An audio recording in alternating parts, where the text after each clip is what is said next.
Hello வணக்கம். இப்போ நிறைய பேர் செல்ஃப் மெடிகேஷன் எடுத்துக்கிறாங்க. அது ரொம்ப தப்பு. ஏன்னா சில ட்ரக்ஸ் கொடுக்கக்கூடாத ட்ரக்ஸ் கொடுத்தா அது இன்னும் கொஞ்சம் ஹார்ம்ஃபுல் எஃபெக்ட் இருக்கும்.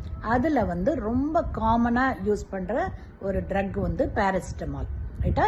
அந்த பேராசிட்டமால் ட்ரக் என்ன ஆகுது, ஏதான வலி இருந்தாலும் கொடுக்குறாங்க, ஃபீவர் வந்தாலும் கொடுக்குறாங்க.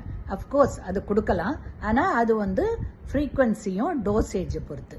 சில்ட்ரனாக இருந்தால் ரொம்ப அதுக்கு தகுந்த ஏஜுக்கு தகுந்த அளவுக்கு, வெயிட்டுக்கு தகுந்த அளவுக்கு நாங்கள் ப்ரிஸ்கிரைப் பண்ணுவோம். அடல்ட்டாக இருந்தால் ஒரு 3 times a day or 2 times a day according to the fever and other condition நாங்கள் யூஸ் பண்ணுவோம். அது தெரியாமல் எப்போல்லாம் ஃபீவர் வருதோ இவங்க பாட்டுக்கு வாங்கி வாங்கி போட்டுக்கிட்டே இருந்தாங்கன்னா அதோட main dangerous side effect liver out. ரைட்டா? லிவரை ரொம்ப டேமேஜ் பண்ணும். Liver is a very very important organ. Liver fatty liver already இருந்ததுன்னா அவங்களுக்கு ரொம்ப பாதிச்சிடும். அதுக்கப்புறமா ஸ்லோவாக லிவர் ஃபெயிலியர் வரைக்கும் போகும்.